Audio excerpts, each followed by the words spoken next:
Well, hello YouTube, it's me, Fortmaster, and welcome back to another The Unwithered Truth reaction. So, after my last video I did of theirs that I reacted to, what if FNAF 1 was remade with all the lore in mind, you know, the game concept video, I got pretty good reception on that video. And just a couple of days ago, they put out another video called Michael Afton's True Identity Solved, Clone Mike Theory. Okay, so, yeah, that's definitely going to be a weird one, to say the least. I mean, at this point in the FNAF franchise, there has been a lot of weird stuff, admittedly. Like, in the Silver Eyes books, Charlie, the main character, turns out to be actually a robot, with the memories of, like, a dead little girl who her father built her several bodies of different ages to kind of like download her mind into. It was weird, so I guess that's the kind of closest that the actual series has gotten to cloning. I know also in a lot of the books, like the anthology stories, they get really weird. Fazgoo, sea bonnies, vor at one point, male pregnancy, like they were in some weird places. So, I mean, if it did turn out somebody, you know, Mike, in fact, was a clone, I mean, that certainly wouldn't be the weirdest, but I'd have trouble seeing where it would actually fit in the timeline, because, at least from, you know, what most people think, you know, it's specifically with game theory, it's kind of worked out that, you know, you go through the original games as Mike after he's been scooped, and he's kind of walking around as a zombie. So unless, you know, his father, William, actually made a clone, or there was a clone made of him at some point, I don't see where, you know, a clone would fit in. So, let's actually see what this is going to be about. So, yeah, of course, as always, original video is linked in the description if you haven't seen it for some reason. Corner video, link to my Let's Play of the day. And if you like this video or any other video that I make, I'd very much appreciate it if you gave the video a like and subscribe to my channel, because most of the people who watch my videos aren't actually subscribed, and I'd very much like that to change, given that my main goal for this year is to hopefully hit 5,000 subscribers. So yeah, with all that out of the way, let's get this thing started then, shall we? Okay, yeah, you stand there and do your thing. The guard's gonna flash you with the lights. Director Freddy. Stand there, I guess. Balloon boy, looking good. You will stand over there behind Bonnie. Okay, everyone, we're gonna go for a take soon. Can't wait to get this show on the road. Thank you all for being here for FNAF 2 Rebooted. Oh crap, is it the first already? I meant to make an April Fool's video. Oh well, this one's more important.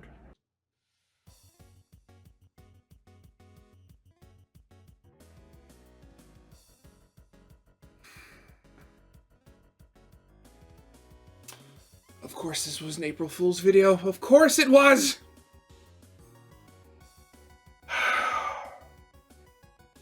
Well, it's too late now. Let's get into this. Meanwhile, in another universe, okay. Hello everyone, welcome back to the Toys Untold, where today we're going to finally be solving the true identity of FNAF's rotting protagonist, Michael Afton.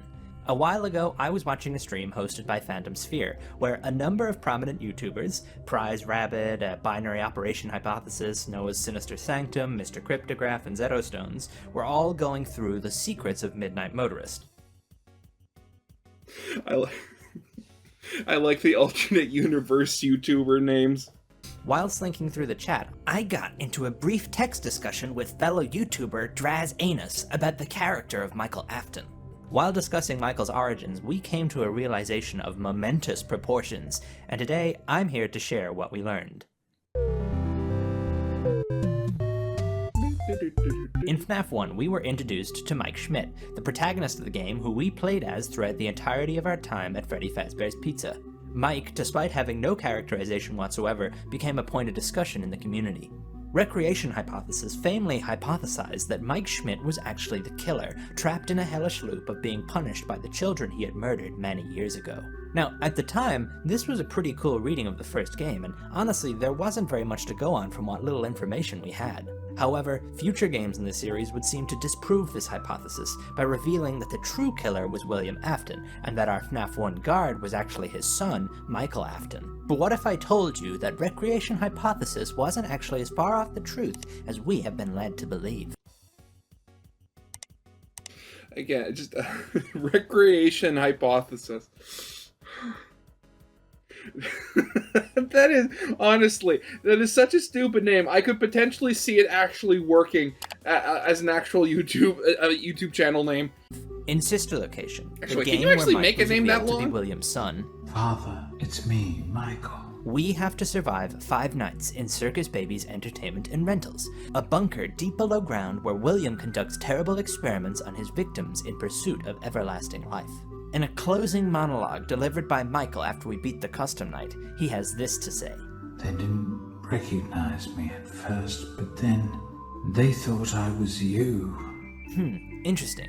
Mike seems to have been mistaken for his father for some reason. Well, familiar resemblance is one thing, but for these souls, including William's own daughter, to mistake Mike for William, they must be very similar indeed. Oh, okay. That's where this is going. Oh my god.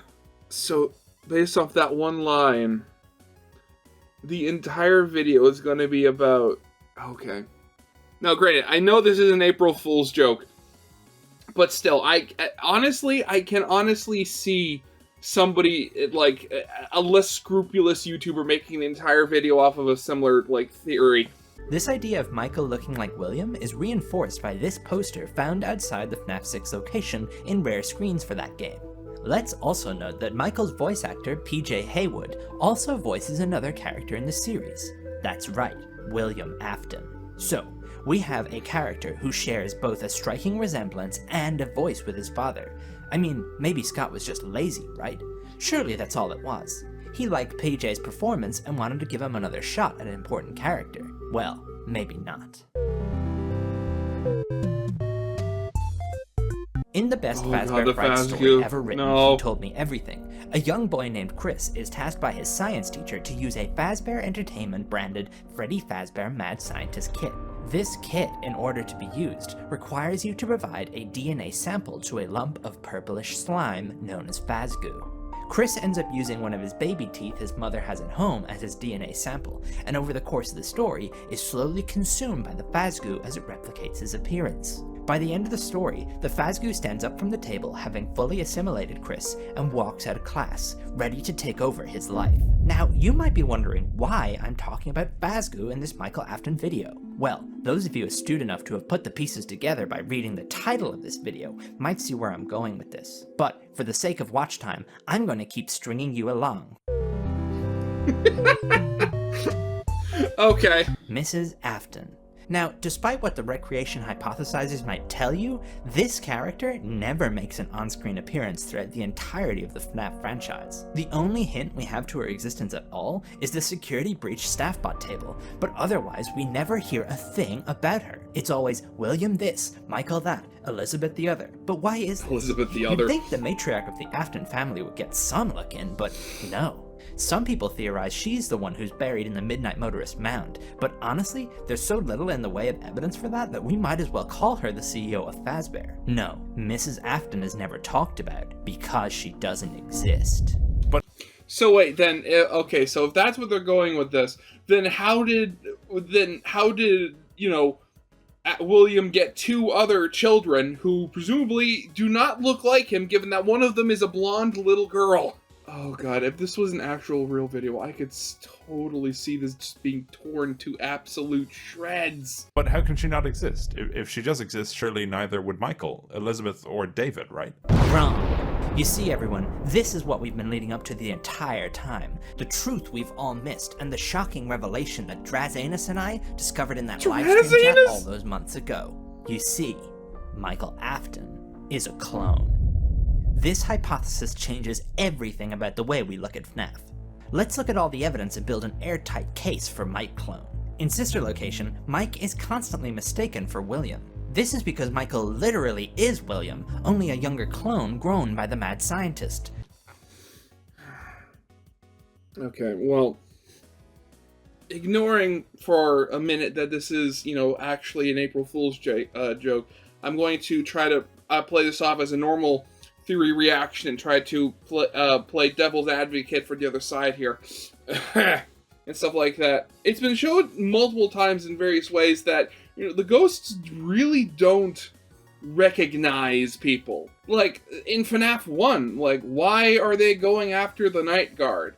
If they're looking specifically for William, you'd think that all they'd have to do was go stand by the office, look who's in there, and, since, the guy in there isn't William, or girl, who depending, they just go back in the stage and continue the night as, non-violently.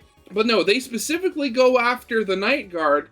Why? Who knows? I've always worked off of the hypothesis that it's because they, after all this time, they can't really remember the guy's face, specifically because they probably didn't see the guy's face at all. I mean, it was said, it has been shown that, he was wearing the spring Bonnie suit at the time. They might have literally not even seen who was killing them, besides the fact there was somebody in a suit. Thus, probably an employee, so they just go after all the employees. And at the time, Mike was an employee, so they went after him. But going over to sister location, I mean, the whole, idea of, kids when they're younger looking like one of their parents, and then either kind of like holding onto that or growing out of it as they get older. Yeah, I mean, that's just simple genetics. Sometimes you just have one parent where, like, the child is just really close to the one parent. I mean, you just have some. I mean, genetics is. I was gonna say genetics isn't an exact science, but it kind of is in some instances. But actually making a human the old-fashioned way is very scattershot, and the idea of, a kid looking very similar to, like, one of their parents, I mean, it's not out of the realm of possibilities. Wait, mad scientist, you say? But isn't that...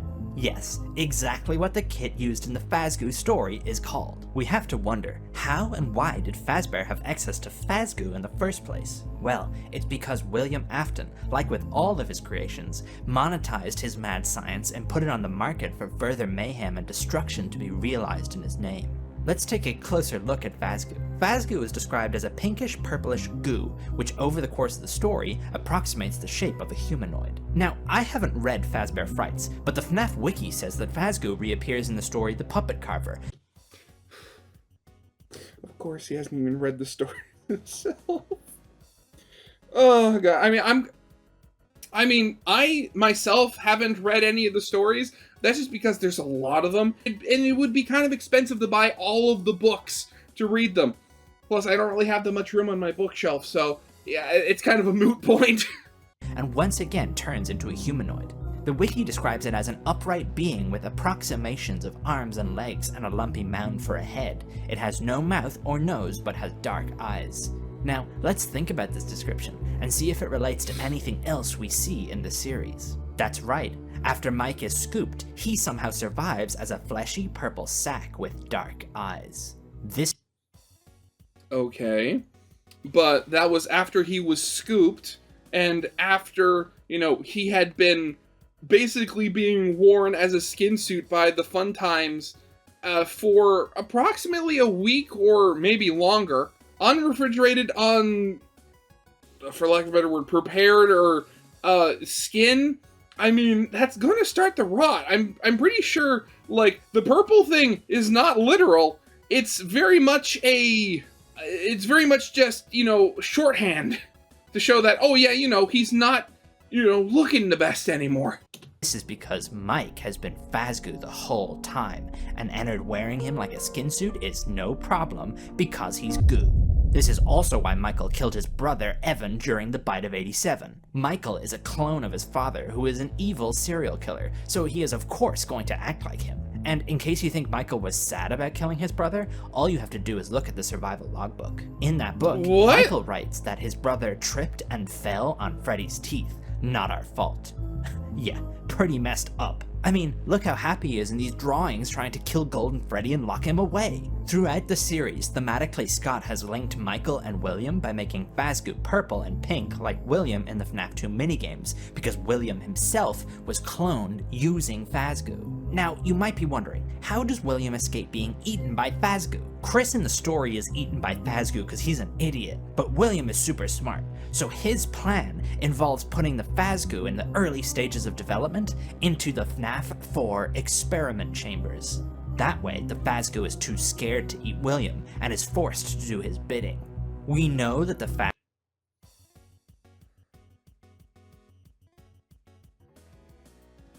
My god, this is the most crack-ficky theory ever. I can totally see this. Somebody not doing any research at all putting out. Oh god, oh no.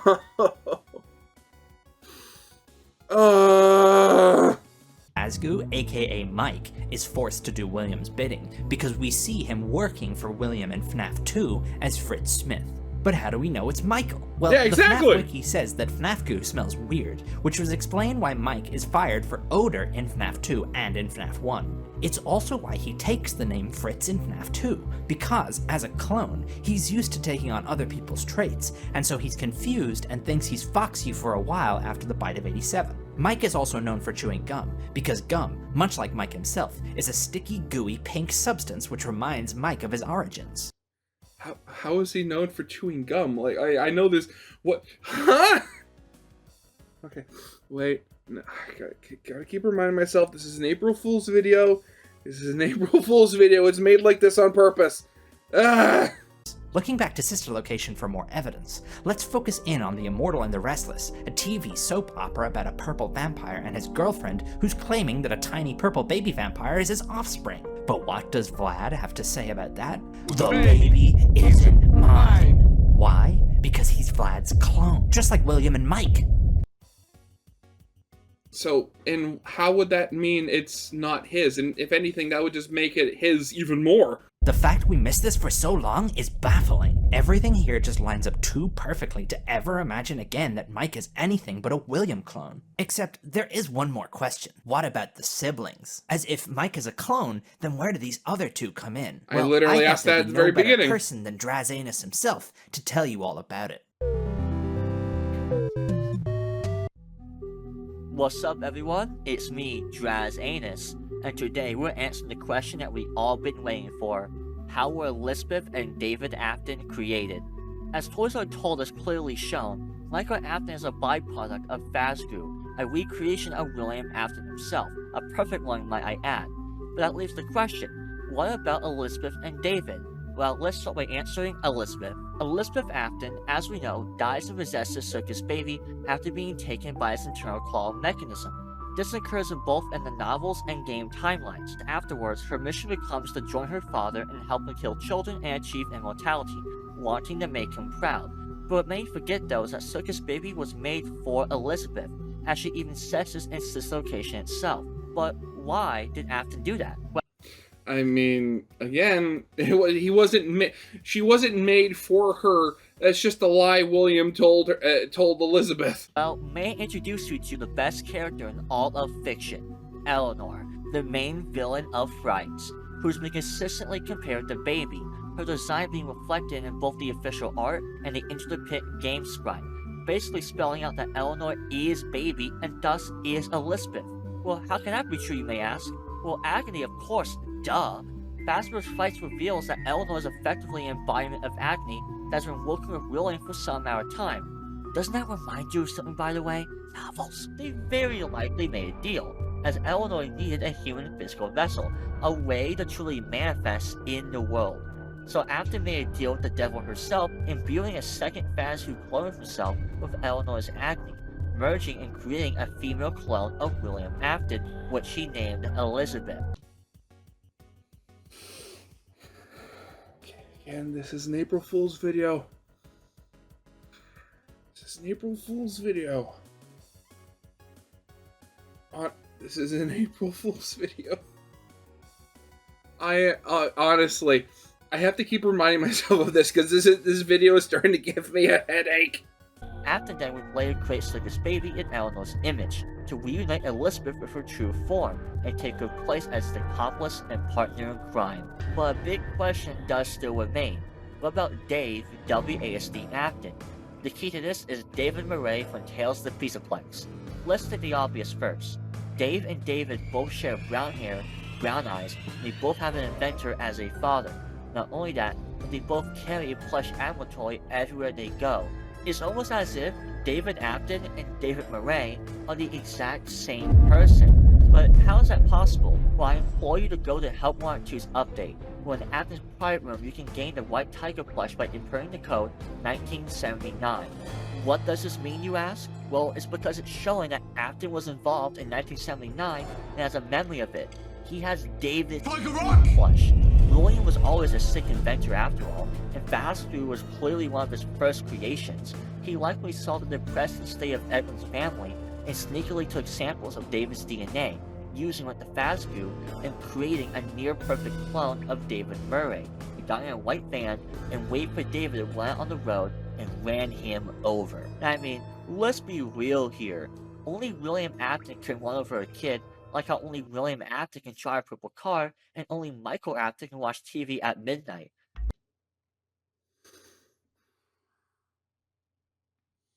It's all a joke. It's all a joke. It's all a joke! But a question does still remain. Why?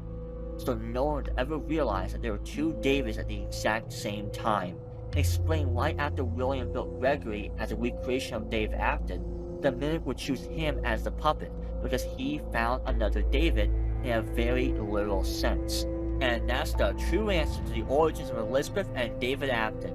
Massive thanks to Toys Untold for letting me come on, kinda hand it right back to him, but just remember, on March 13th, we discovered Uranus.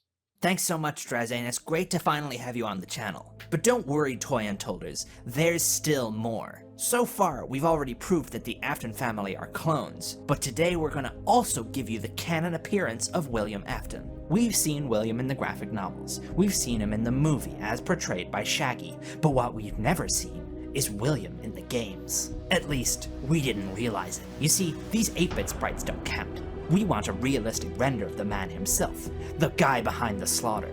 And considering we know that Mike is William's clone, then we just have to discover Mike's true face and we will know William's. I point your attention to the ending cutscene of Sister Location, where Michael, fully re-embodied as Fazgoo, enters his home bathroom. No. No, I know exactly where this is going. Please tell me I'm wrong. I can see exactly where this is going. Please tell me I'm wrong. As the camera pans across the mirror, the purple Faz-clone eyes of Michael William Afton Schmidt open. But this silhouette is not an original creation by Scott. No, Michael, and thus William's canon appearance, was a traced image sourced from... Yep. Yep. Of course.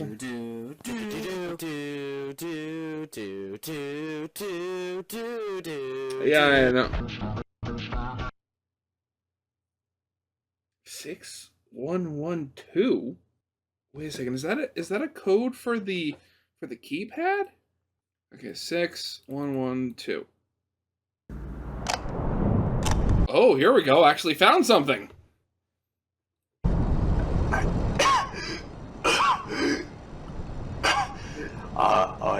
I want...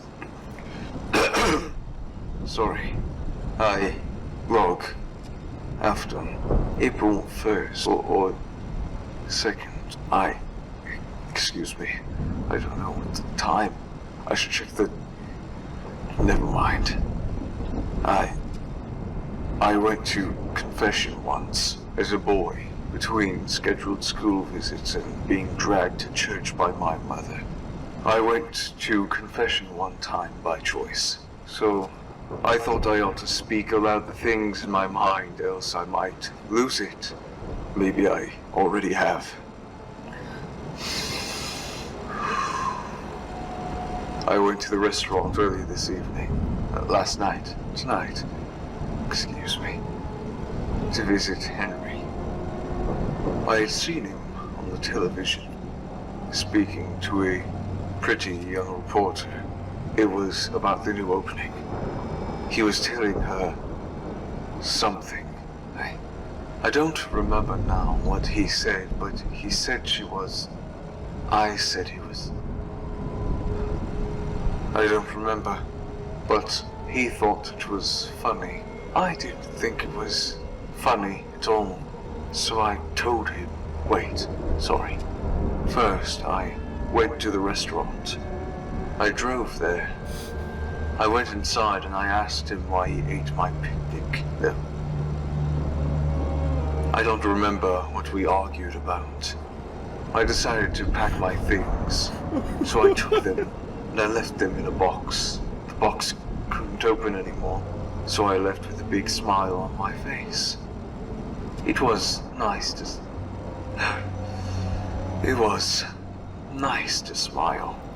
Honestly, so far this has been 2 minutes of just a complete run-on sentence. This is still an April Fool's thing, isn't it? No, this was actually released before.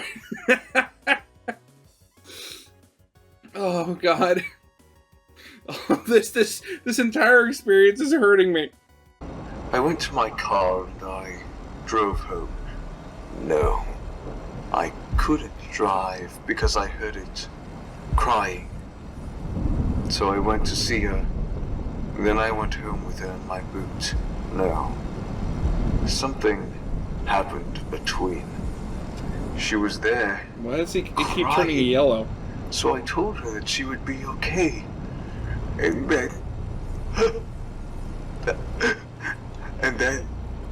I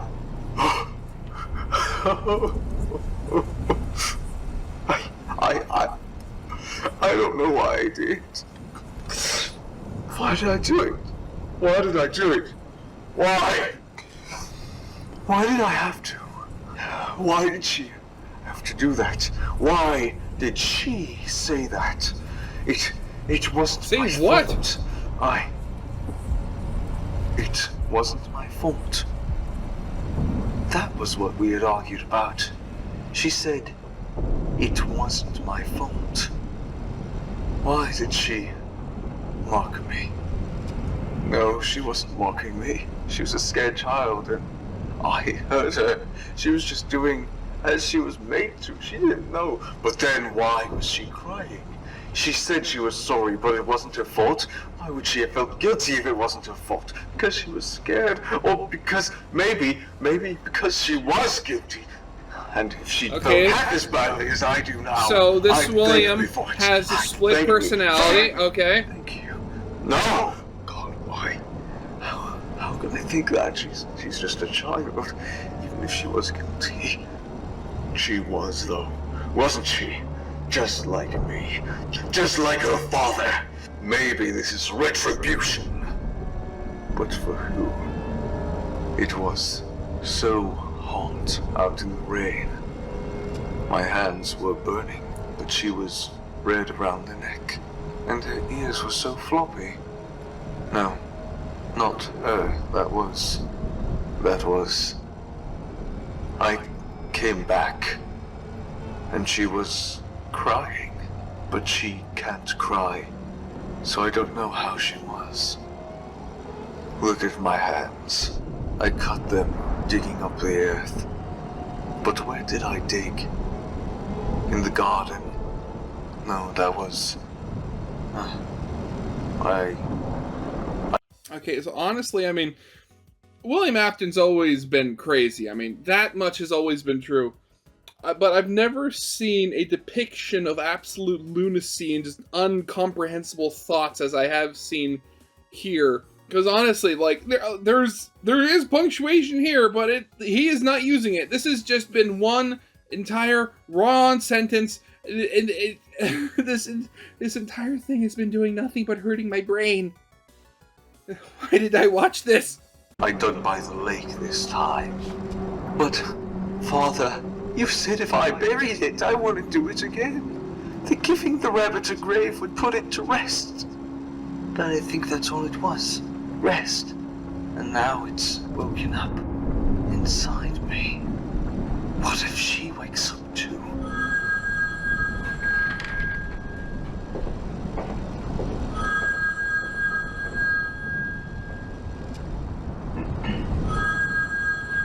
Hello. Calm down. What? Okay, I'm sure everything's fine. She's probably just walking home, really. No, I didn't see her. Where are you now? Oh, this is with Charlie. Wait for me. Oh. No, listen. I'll go to the restaurant and speak with the police. It's okay, Henry. Okay. Call me when she's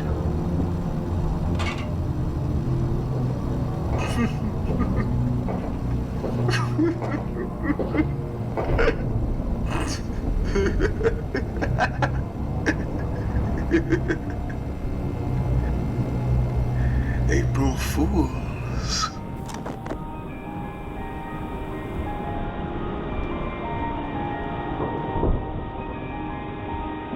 Five Nights at Freddy's heyday.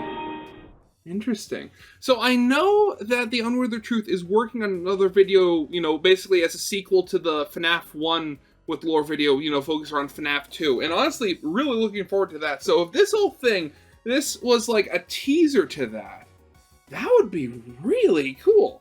Now, granted, the video that preceded it was an absolute pain, and I never want to watch it again. But if you want to watch it, you know, that's up to you. So, yeah, of course, as always, original videos linked in the description if you haven't seen it for some reason. Corner video linked to my Let's Play of the day. And, yeah, with all that out of the way, I hope you guys liked. If you did, leave a like, subscribe if you have not, and I'll see you guys next time. Goodbye.